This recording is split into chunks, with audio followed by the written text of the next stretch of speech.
Okay द्या.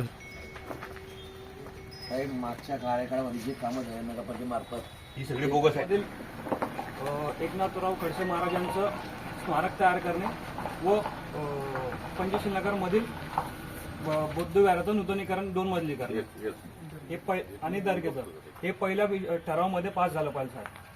आता ठरावाचं तर काय मी सांगू शकत नाही, पण माझ्याकडून विषय माननीय नगराध्यक्ष साहेबांच्याकडे जायचं करून आपण मार्गी लावू नका विषय. सगळ्यात आधी तर पाण्याचे तिथे खूप तंतन आहेत.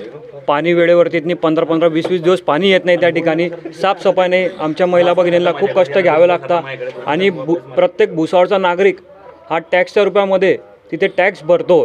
त्याच्या पैशाची उलाढाल न होऊन, त्याचा पैशाचा सत्यानाश न होऊन विकास कामं कसे झालं पाहिजे यावरती लक्ष दिलं पाहिजे. आणि आमच्या प्रभाग 20मध्ये भरपूर बोगस कामं झालेले आहेत आणि आता पुढचं काम आम्ही पुढचं विजन घेऊन चालतो. आमचा मुद्दा फक्त एकच अजेंडा आहे. आमच्या पंचशील नगर असो, गंगाराम प्लॉट असो, प्रभाग क्रमांक 20च्या परिवारांचा विकास कसा घडेल, तिथे विकास कसा होईल यावरती आम्ही लक्ष देऊ. कुठलंच राजकारण न करता आम्हाला जो विकासासाठी मदत करेल आम्ही त्याच्यासोबत राहू.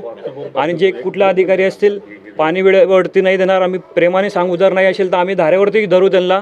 आमची सगळ्यांना एकच विनंती आहे की विकासा कामासाठी आम्हाला सगळ्यांनी मदत करावी व आम्ही त्यांच्यासोबत विकास कामासाठी आम्ही त्यांच्यासोबत आहे. आज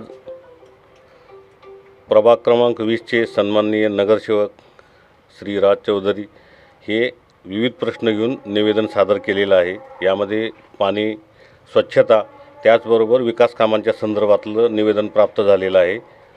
पाणी आणि स्वच्छतेचं आपण पॉझिटिव्हली मार्गी लावू आणि येणाऱ्या बैठकीमध्ये नगर परिषदेच्या सर्वसाधारण सभेमध्ये यांनी जे विकास कामांचे जे प्रस्ताव दिलेले आहेत ते प्रशासनामार्फत सभेपुढे सादर करण्यात येतील.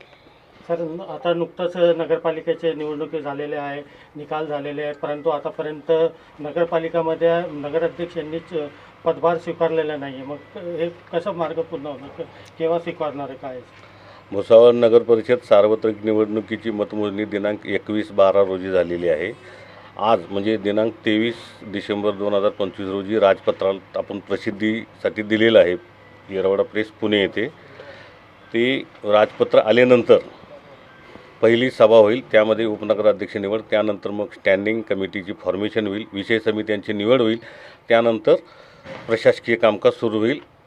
येणाऱ्या सभेपुढे म्हणजे पहिल्या सर्वसाधारण सभेपुढे हा विषय ठेवला जाईल. अब्दुलशाह ठिकाणी चांगलं देवस्थान, त्या ठिकाणी सर्व धर्माचे, सर्व समाजाचे, सर्व धर्माचे लोक त्या बाबांना मानतात आणि त्या बाबांचा आशीर्वाद सगळ्यांना त्या ठिकाणी पंचशील नगरच्या लोकांना आहेत.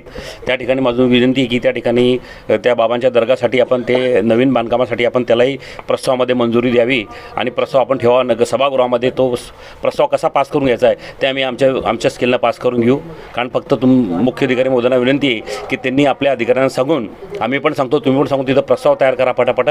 आणि प्रभाग 20मध्ये जर आमचा जो दुष्काळ म्हणजे दुष्काळ भाग म्हटला जाईल, आमचा आदिवासी भाग म्हटला जाईल, त्या आमच्या आदिवासी भागाला प्रभाग क्रमांक 20ला या शहरामध्ये समाविष्ट करून घ्यावी एवढी विनंती या ठिकाणी करतो तुम्हाला.